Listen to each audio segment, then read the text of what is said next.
Ladies and gentlemen, we interrupt your regularly scheduled programming to bring you this special bulletin.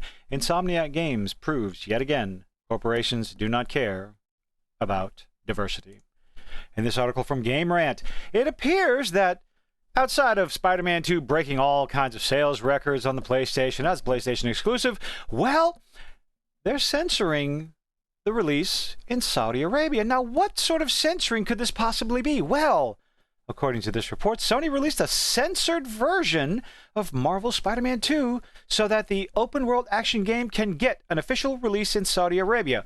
Well, what did they take out of the game? Oh, anything and everything having to do with the Alphabet community.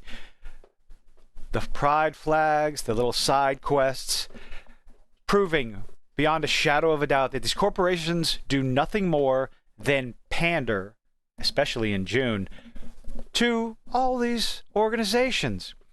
Marvel Spider-Man 2 has reportedly been censored. Oh, it's been censored. Has seemingly been... How many times you... Okay, anyway, moving on.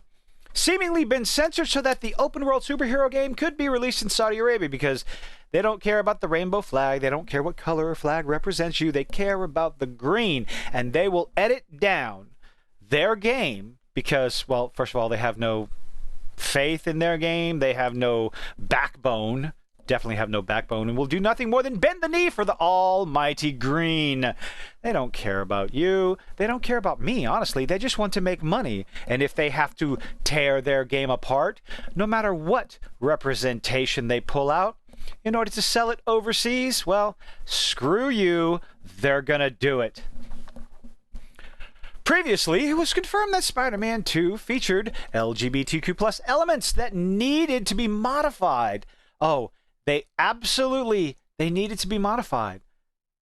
It makes me wonder, why don't you get it by now?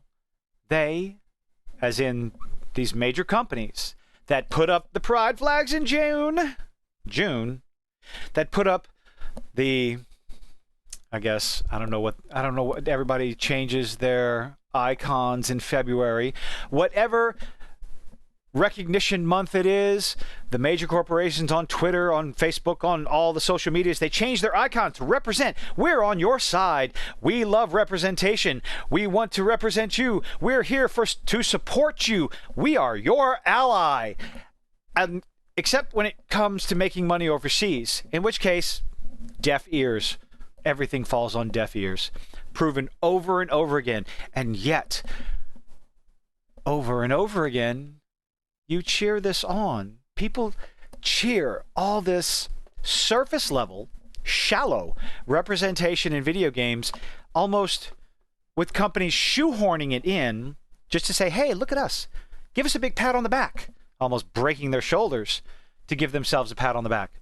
Only to show again, they will be ready to rip it out of their game at the drop of a hat to sell it in China, in the Middle East, in Saudi Arabia, in all these other countries, because those other countries couldn't give a shit about Western ideology. Pandering over and over again. Where was I? Yes, it was confirmed. Spider-Man 2 features all these. Okay, that needed to be modified before the game would be allowed for recent reason. I'm trying to catch up. I'm going to slow down. This meant that Spider-Man 2 release date came and went without a version of the open-world superhero game available for purchase in the Middle East. At the time, it was unclear just how long gamers in that region would have to wait to start their own adventures in Spider-Man 2. I'm sure quite a few of them didn't have to wait all that long because, well, hey, the internet exists. But the game has now launched in the area. Spider-Man 2's launch in Saudi Arabia and a UAE includes support for Arabic voice acting and writing. Fantastic. Though it also comes with the removal of LGBTQ+ elements. Why isn't anybody up in arms about this? I see a few people talking about it, but it's mostly to point and laugh and make fun and just to bring light of this situation over and over again.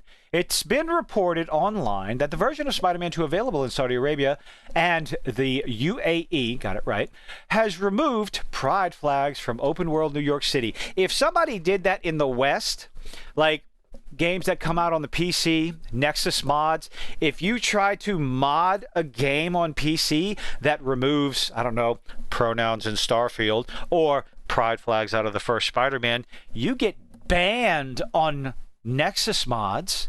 Hey, Nexus mods, how you doing? Why aren't you flipping your shit over an actual release? Why aren't you trying to boycott Insomniac Games and Spider-Man 2? Because heaven forbid, this is an atrocity. How dare they remove the representation that matters the most, regardless of whether or not it has anything to do with the story or the characters. You must boycott this game. You must condemn Insomniac Games for this. I can't think of it. I'm going to move on. During the Miles Morales BVU side missions, players are tasked with helping a student ask their boyfriend out for homecoming. Cool. This mission apparently... oh, really? It exists? But it has been changed so that the two boys are no longer in a romantic relationship. I didn't play the game, so I don't know what the Western version is. So, hey, let me know if you've played it. I guess they're not... How do you go to prom? Homecoming. It's not prom, it's homecoming. I stand corrected. How do... Okay, this is a legitimate question, okay?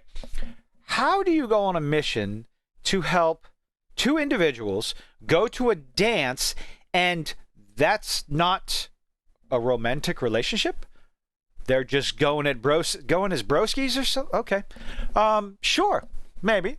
But they still remove the flags. More potential changes could be revealed in the days as Spider-Man 2 fans in Saudi Arabia and the UAE. Now, I do wonder how, that is interesting. How do the fans in Saudi Arabia feel about these changes, knowing full well that they're not getting the same game as, I don't know, the rest of the world?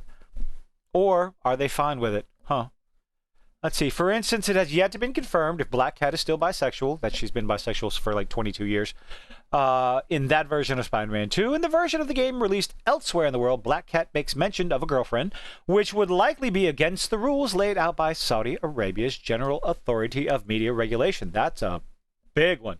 Main reason, it's fantastic. Spider-Man 2 is breaking records. People are enjoying the game. Some people aren't. Some people are calling it a web-slinging simulator. Cinematic with quick button cutscenes. I don't know. I didn't play the first one. I'm probably not going to play this one. It's not that I'm not a fan of Spider-Man. It's just, it's not the genre that I've been interested in. I prefer sci-fi. I prefer cyberpunk. Cyberpunk's my favorite game. Anyway, this is just to showcase the nonsensical pandering that corporations do with absolutely, that they're willing to drop in a moment's notice just to get the game released. They do not stand by their values because they have no values. They have no morals. They simply want to make money. The sooner you wake up and understand that, the better we can move on. And maybe, just maybe, we can get creators out there who want to keep their product 100% regardless of where it sells, regardless of where a company wants it to be released. Maybe next time, you just don't release it in the countries that want to censor your game. If you had any integrity at all in Insomniac Games, you would simply say, no, we'll pass this time. But I guess the money's just too good, which means money is worth more than any sort of representation they claim to support. But anyway, let me know what you think in the comments. Leave a like, leave a dislike, do all that nifty stuff that YouTubers beg you to do. I hope to see you on the next one. Have a good one.